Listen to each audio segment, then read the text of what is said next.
Genèse 38.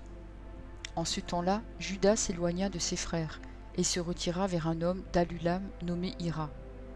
Là, Juda vit la fille d'un Cananéen nommé Shua. Il la prit pour femme et alla vers elle. Elle devint enceinte et enfanta un fils qu'elle appela Er. Elle devint encore enceinte et enfanta un fils qu'elle appela Onan. Elle enfanta de nouveau un fils qu'elle appela Shéla. Juda était à Axib quand elle l'enfanta. Juda prit pour Er, son premier-né, une femme nommée Tamar. Er, premier-né de Juda, était méchant aux yeux de l'Éternel, et l'Éternel le fit mourir. Alors Juda dit à Onan, « Va vers la femme de ton frère, prends-la comme beau-frère, et suscite une postérité à ton frère. » Onan, sachant que cette postérité ne serait pas à lui, se souillait à terre lorsqu'il allait vers la femme de son frère, afin de ne pas donner de postérité à son frère. Ce qu'il faisait déplut à l'Éternel, qui le fit aussi mourir.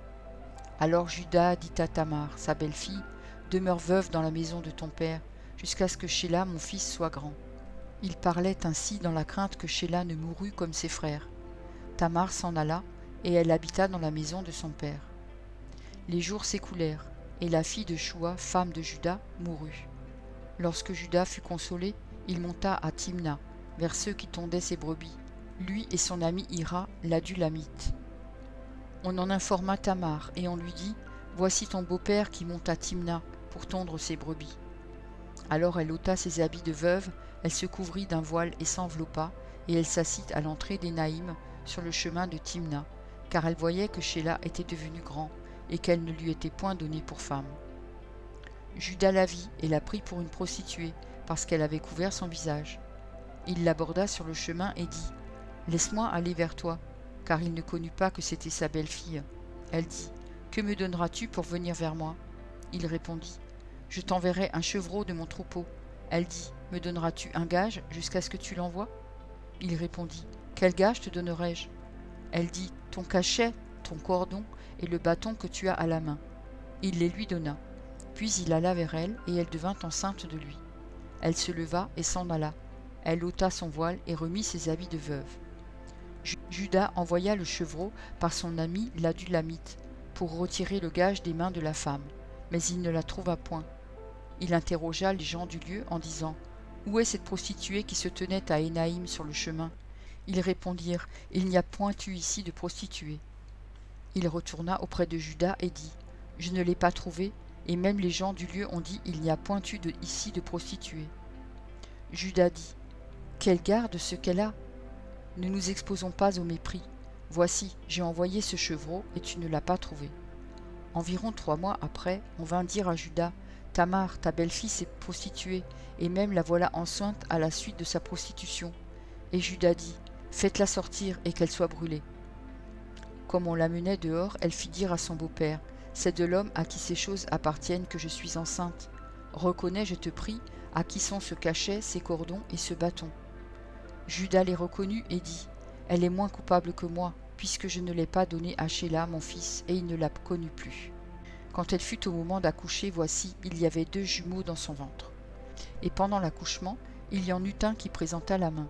La sage-femme la prit et y attacha un fil cramoisi en disant, « Celui-ci sort le premier. » Mais il retira la main et son frère sortit. Alors la sage-femme dit, « Quelle brèche tu as faite ?» Et elle lui donna le nom de Péretz. Ensuite sortit son frère qui avait à la main le fil cramoisi, et on lui donna le nom de Zérak.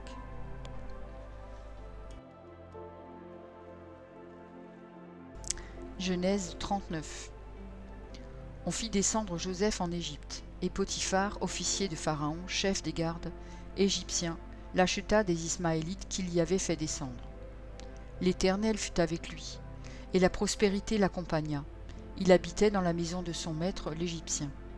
Son maître vit que l'Éternel était avec lui, et que l'Éternel faisait prospérer entre ses mains tout ce qu'il entreprenait. Joseph trouva grâce aux yeux de son maître, qui l'employa à son service, l'établit sur sa maison et lui confia tout ce qu'il possédait. Dès que Potiphar l'eut établi sur sa maison et sur tout ce qu'il possédait, l'Éternel bénit la maison de l'Égyptien à cause de Joseph, et la bénédiction de l'Éternel fut sur tout ce qui lui appartenait, soit à la maison, soit au champ. Il abandonna aux mains de Joseph tout ce qui lui appartenait, et il n'avait avec lui d'autre soin que celui de prendre sa nourriture. Or Joseph était beau de taille et beau de figure. Après ces choses, il arriva que la femme de son maître porta les yeux sur Joseph et dit « Couche avec moi ». Il refusa et dit à la femme de son maître « Voici, mon maître ne prend avec moi connaissance de rien dans la maison, et il a remis entre mes mains tout ce qui lui appartient. Il n'est pas plus grand que moi dans cette maison, et il ne m'a rien interdit, excepté toi, parce que tu es sa femme. Comment ferais-je un aussi grand mal et pécherais-je contre Dieu ?» Quoiqu'elle parlât tous les jours à Joseph, il refusa de coucher auprès d'elle, d'être avec elle. Un jour qu'il était entré dans la maison pour faire son ouvrage, et qu'il n'y avait là aucun des gens de la maison, elle le saisit par son vêtement en disant « Couche avec moi ». Il lui laissa son vêtement dans la main et s'enfuit au dehors. Lorsqu'elle vit qu'il lui avait laissé son vêtement dans la main et qu'il s'était enfui dehors, elle appela les gens de sa maison et leur dit « Voyez, il nous a amené un Hébreu pour se jouer de nous.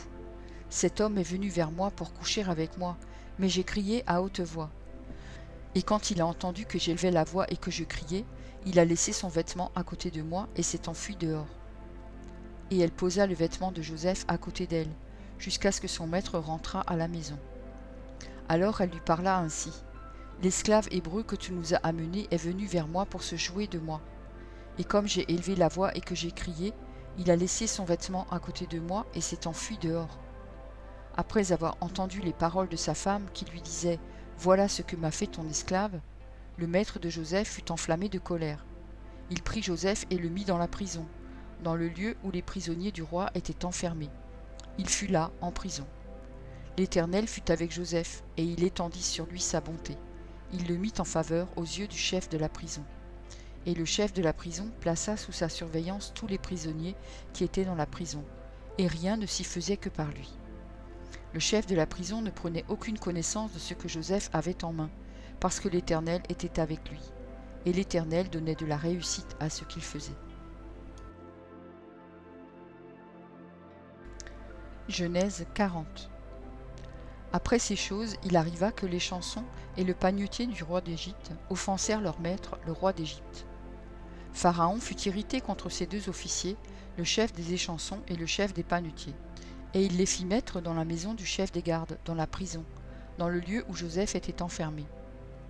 Le chef des gardes les plaça sous la surveillance de Joseph, qui faisait le service auprès d'eux, et ils passèrent un certain temps en prison. Pendant une même nuit, les chansons et le panetier du roi d'Égypte, qui étaient enfermés dans la prison, eurent tous les deux un songe, chacun le sien, pouvant recevoir une explication distincte.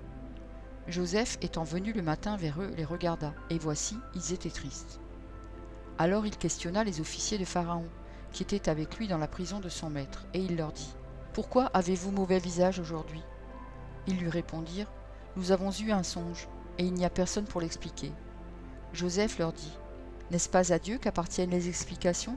Racontez-moi donc votre songe. » Le chef des échansons raconta son songe à Joseph et lui dit « Dans mon songe, voici, il y avait un cep devant moi. Ce cep avait 3 sarments. Quand il eut poussé, sa fleur se développa et ses grappes donnèrent des raisins mûrs.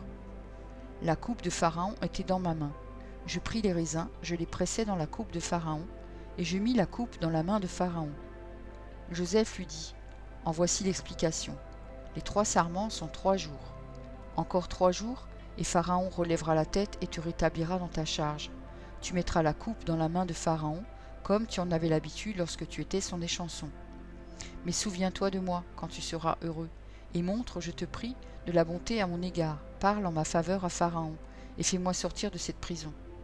Car j'ai été enlevé du pays des Hébreux, et ici même je n'ai rien fait pour être mis en prison. » Le chef des panetiers, voyant que Joseph avait donné une explication favorable, dit « Voici, il y avait aussi dans mon songe 3 corbeilles de pain blanc sur ma tête. Dans la corbeille la plus élevée, il y avait pour Pharaon des mets de toute espèce, cuits au four, et les oiseaux les mangeaient dans la corbeille au-dessus de ma tête. Joseph répondit et dit « En voici l'explication. Les 3 corbeilles sont 3 jours. Encore 3 jours, et Pharaon enlèvera ta tête au-dessus de toi. Te fera pendre à un bois, et les oiseaux mangeront ta chair. Le 3e jour, jour de la naissance de Pharaon, il fit un festin à tous ses serviteurs, et il éleva la tête du chef des échansons et la tête du chef des panetiers au milieu de ses serviteurs. Il rétablit le chef des échansons dans sa charge d'échansons pour qu'il mît la coupe dans la main de Pharaon. Mais il fit pendre le chef des panetiers selon l'explication que Joseph leur avait donnée. Le chef des échansons ne pensa plus à Joseph, il l'oublia. Merci pour ton écoute. Je t'encourage à écouter encore la parole du Seigneur. J'ai pris un engagement avec lui et je publierai tous les jours un verset. Si j'en oublie un jour, j'en ferai 2 le lendemain. De ton côté, tout ce que tu as à faire, c'est de t'abonner à cette chaîne. Et s'il te plaît, n'oublie pas le pouce bleu. Et si tu veux me laisser un gentil commentaire, c'est aussi apprécié. Pour écouter la suite, clique simplement sur la vidéo du jour suivant, en haut à gauche. Que Dieu te bénisse.